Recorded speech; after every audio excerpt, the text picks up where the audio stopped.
quiet Canadian village called Gaspé. Here, in the first summer of the life of England's first Elizabeth, the French navigator Jacques Cartier raised a cross near the mouth of an unknown, unnamed river. He went back to France thinking he had discovered a passage to the Orient, and a year later he returned to the river on the day of the Feast of St. Lawrence, and the river took that name.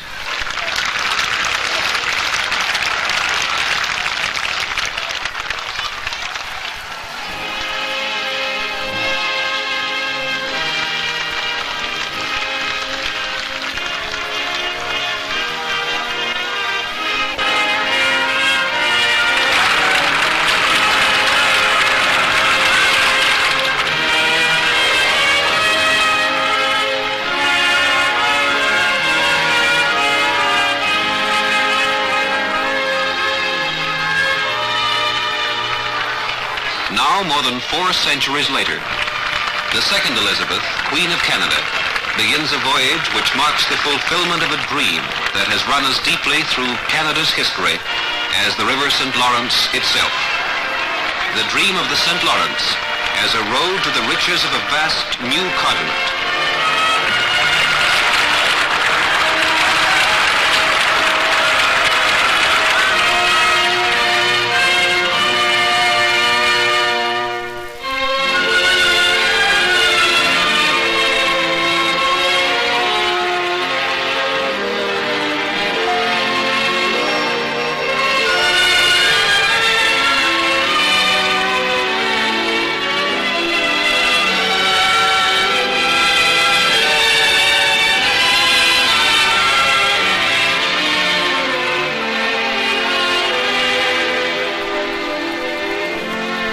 Majesty's Yacht Britannia sails into the river's wide gulf, an expanse of water so great that Cartier took it to be a newfound ocean.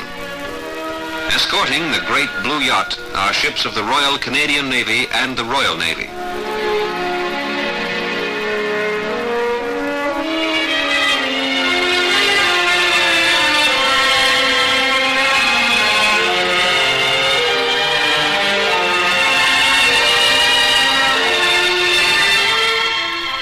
Most of the world's great rivers grow gradually from 100 streams, but the St. Lawrence springs full flood from the Great Lakes, flowing from Minnesota 2,500 miles to Belle Isle at the Atlantic Portal, sliding and plunging 3 times the height of Niagara in its course to tidewater.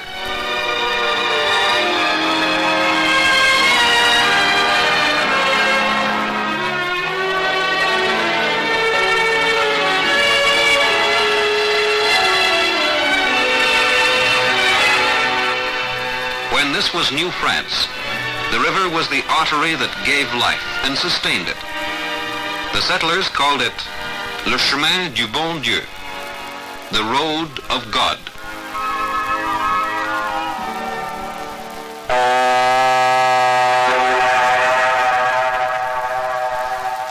The Saguenay River pierces the forbidding north shore of the lower St. Lawrence, opening a country rich in pulpwood, minerals, and power. Beneath ancient rock ramparts, Britannia's whistle awakes the Saguenay's famous echoes.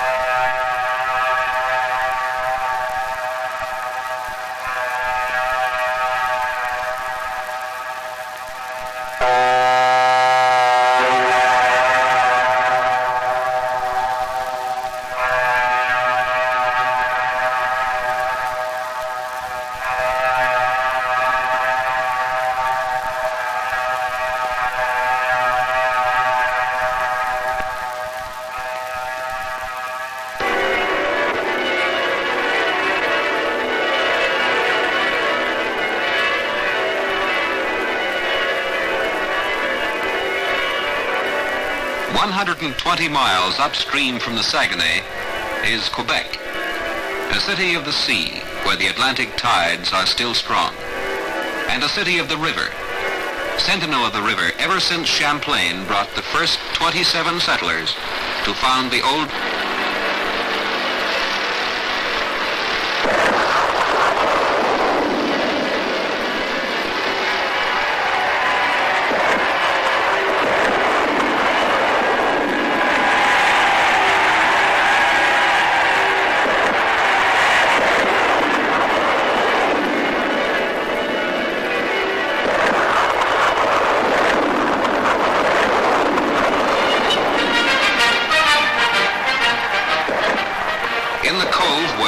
redcoats and Highlanders scaled the heights on a moonless, misty September night in 1759. The Britannia's royal passengers are met by the Premier of the province and other officials of the ancient capital, while redcoats of the renowned Royal 22e, the garrison regiment of the citadel, form the guard of honor.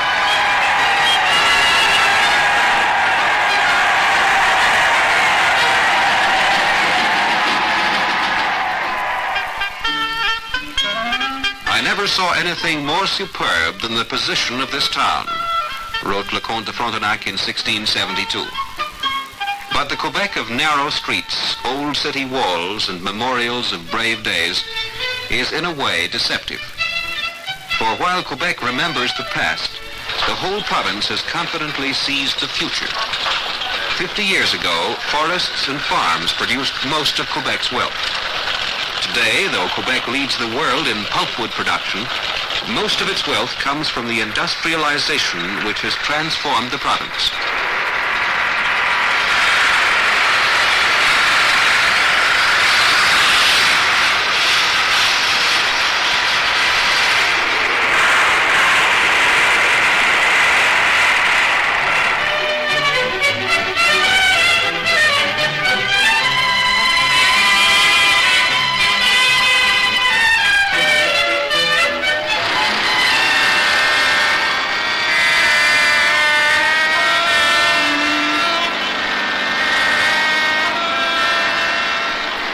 In 1684, Le Baron de Laontin sailed from Quebec to Montreal. Both sides of the river, he wrote, are so very closely inhabited that one can truthfully say they are two continuous villages 60 leagues in length. The seigneuries gave their names to the towns of the river today.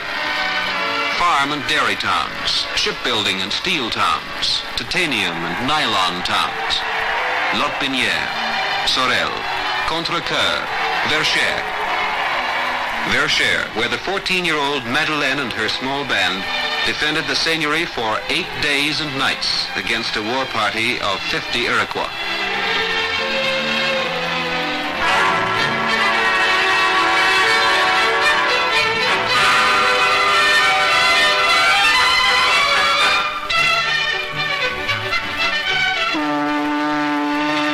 Montreal was as far as early ships could go on the broad and level Chemin du Bon Dieu. And because of this, Montreal became the natural meeting place for the fur-laden canoes from the west and the trading ships of Europe. Today, Montreal, still a meeting place, has 10 miles of docks to handle ships bearing flags and cargoes of the world.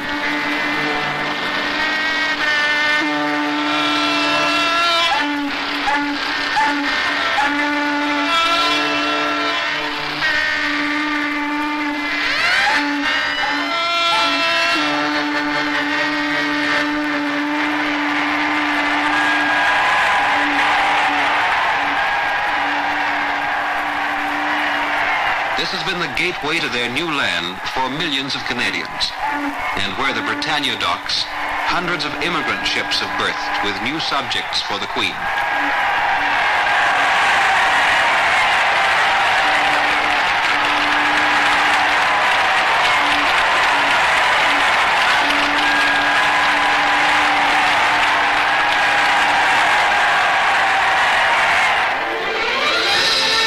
When Sieur de Maisonneuve founded Montreal in 1642, Mass was celebrated, and the priest said, "Look, gentlemen, what you see is only a grain of mustard seed.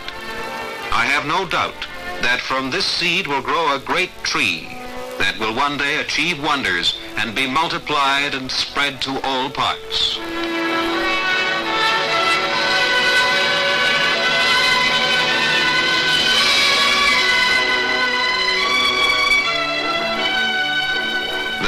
the voyageurs gave way to timber for the fleets of Britain.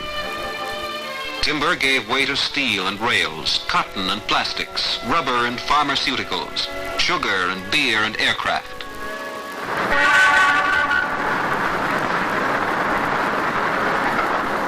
Montreal became a city of 2 million people, where the two main languages blend with a dozen others as the citizens greet their queen.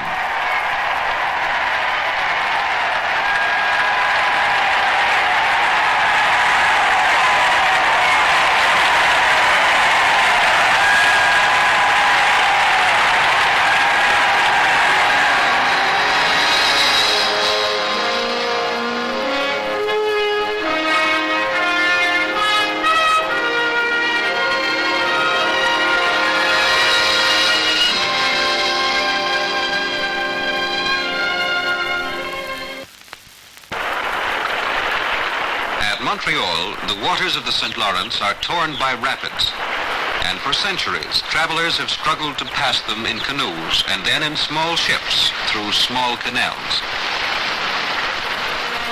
The latest conquest of those rapids will take the Britannia beneath the bridge named after Jacques Cartier to travel a route that has opened the Great Lakes for most of the world's deep-sea ships. The Britannia, 25 times as large as Cartier's 3 ships combined.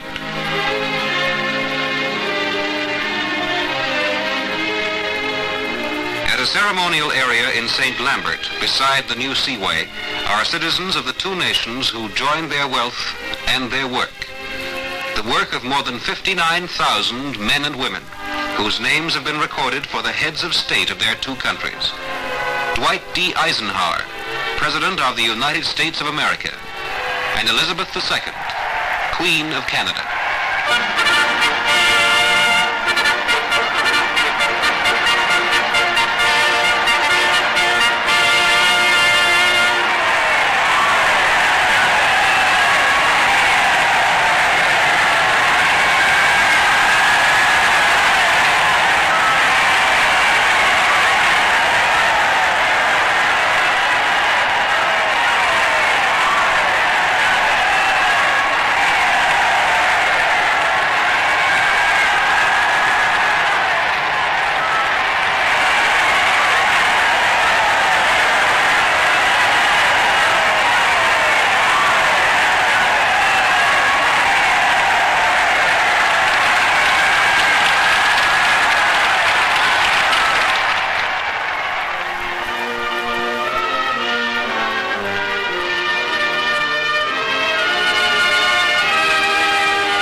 This distinguished company has come together from the 2 great countries that border this waterway to mark the completion of a combined operation that ranks as one of the outstanding engineering accomplishments of modern times.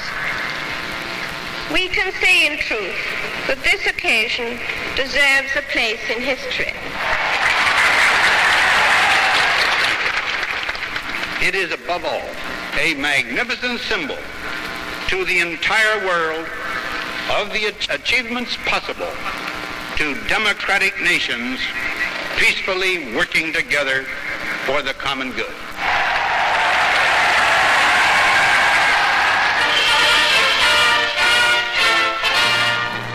Now the Britannia has taken aboard the royal and presidential parties, and the Prime Minister of Canada has joined them. And the ship knifes swiftly towards a ceremonial gate to officially open the Seaway.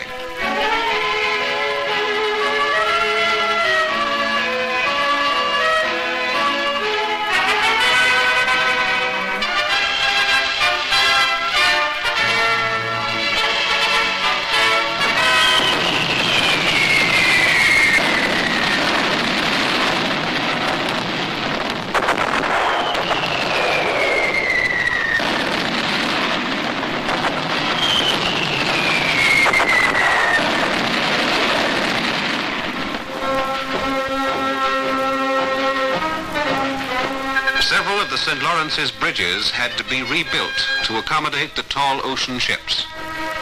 One was the Victoria Bridge, the first bridge to span the river, opened 99 years earlier by Elizabeth's great-grandfather, and as important in its time as the Seaway, for the Victoria Bridge, too, was a final link in a 2,000-mile railway between the Great Lakes and the Atlantic Ocean.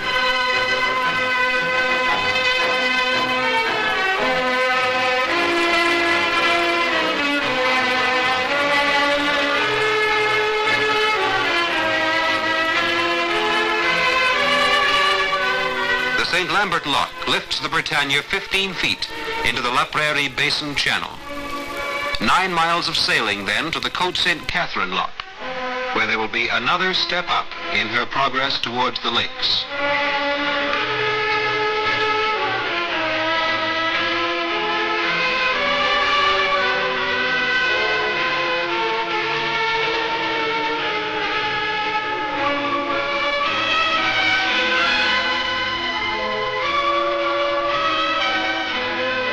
Canal building near Montreal had been tried as early as 1680. The first waterway to bypass the feared Lachine Rapids was not completed until 1825. It was 5 feet deep. This canal was later deepened and rebuilt several times. Using this old channel, a ship would take 4.5 hours to pass the 5 locks between Montreal and Lake St. Louis. In the new Seaway channel, with just 2 locks, a ship takes only 3 hours for the journey.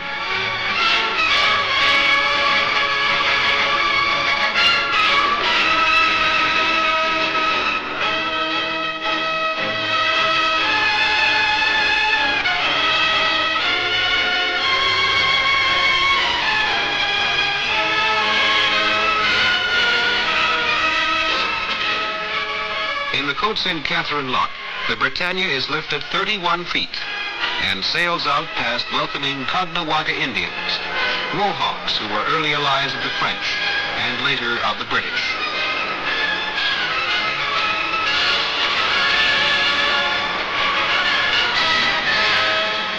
This is Lake St. Louis, named after a young companion of Champlain, drowned in the rapids now left behind. The Royal Yacht is welcomed by hundreds of gay pleasure craft and Canadian and United States warships in stately review order.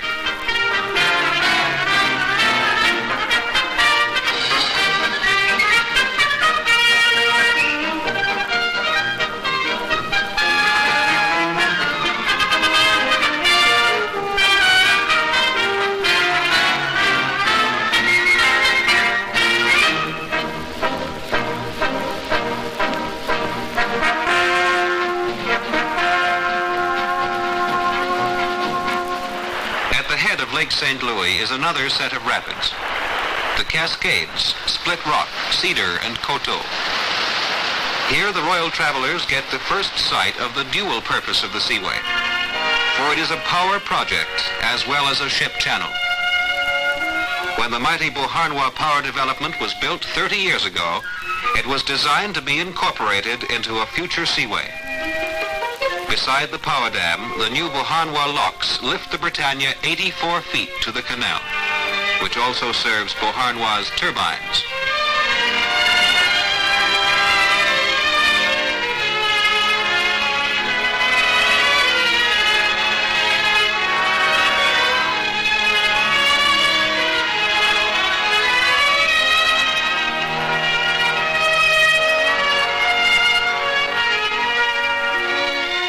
Beauharnois, it is time for friends to say goodbye. The President of the United States and the Prime Minister of Canada and their wives leave for home.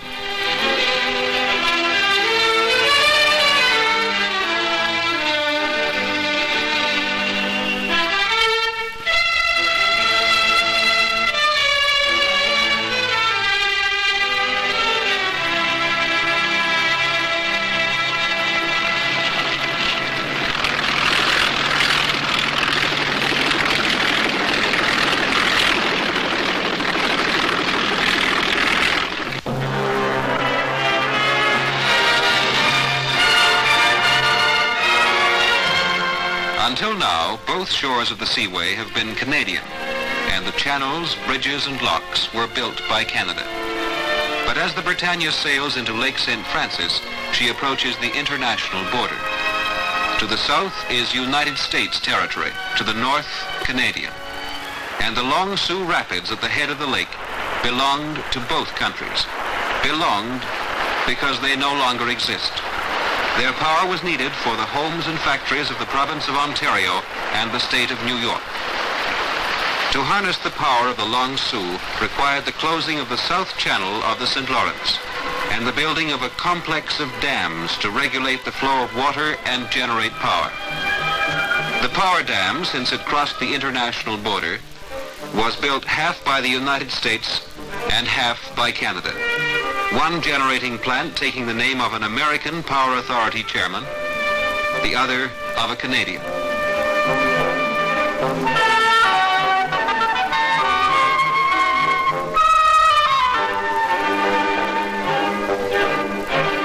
From the 32 generators of the power dam, 16 for each country, comes enough electricity to supply all the needs of 4 cities the size of Toronto.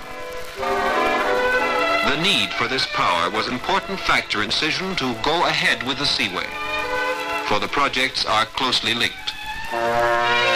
Again, leaving the Eisenhower Lock to sail out into man-made Lake St. Lawrence. And on shore, another ceremony for the Queen.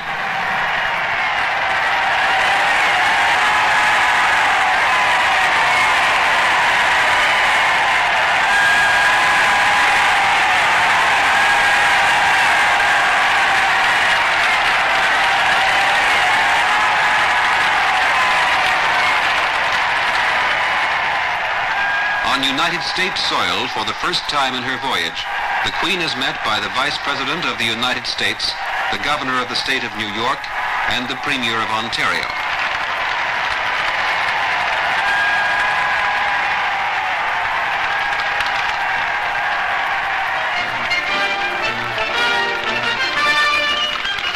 Among the thousands of both nations who have come to greet the Queen are people from the 500 farms and half-dozen villages that were submerged when the river was dammed and the new Lake St. Lawrence was created. On the banks of the new lake, new towns have been built for them. Long Sault, Ingleside, and a new Iroquois.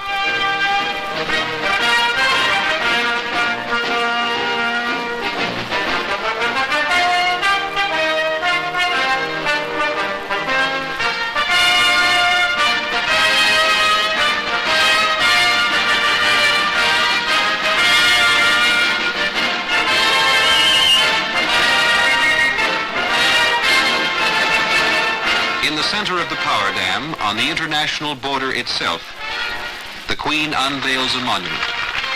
It carries these words: "This stone bears witness to the common purpose of 2 nations, whose frontiers are the frontiers of friendship, whose ways are the ways of freedom, whose works are the works of peace."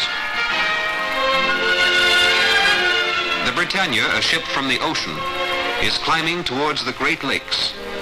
But it isn't only the opening of the Great Lakes to seagoing ships that makes the Seaway so significant. Equally important is the new freedom the Seaway will give to the Lakers, those long, capacious ships which, until now, have been imprisoned by the old, small canals below Lake Ontario. Their cargoes had to be reloaded into small canalers for the trip through those canals.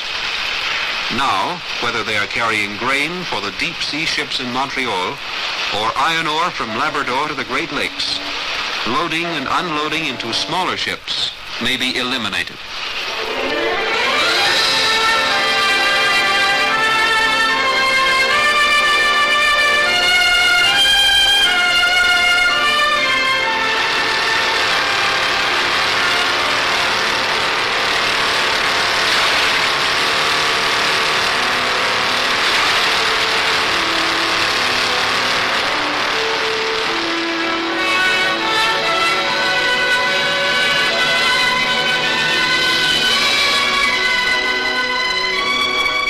Under the Ivy Lee Bridge, Through the sparkling net of the Thousand Islands, beyond the last of the rapids, the Britannia sails, herald of a new age of shipping.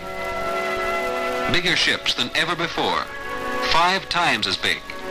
More goods than ever before, 5 times as much, will follow her. And the passage will be 12 hours faster than through the old canal system.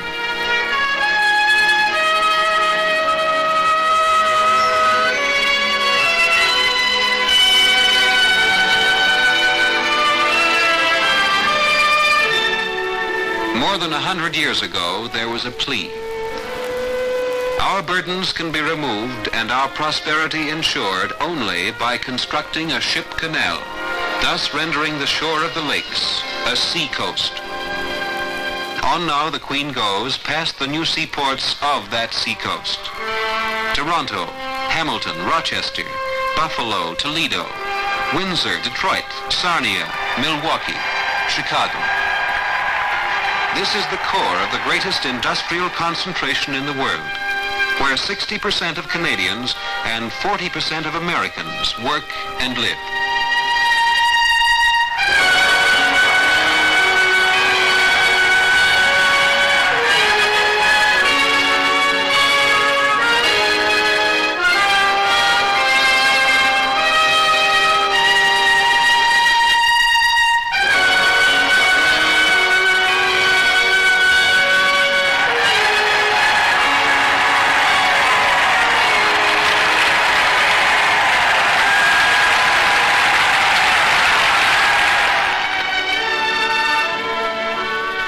Beyond the industrial heart is the goal of the voyage, the head of the lakes. And the Britannia is 2,000 miles from the Atlantic, at the portal of another empire, the West, the old West of grain and cattle, and the new West of oil and metals. The Great Lakes and the St. Lawrence River are one, and they have become a sea coast.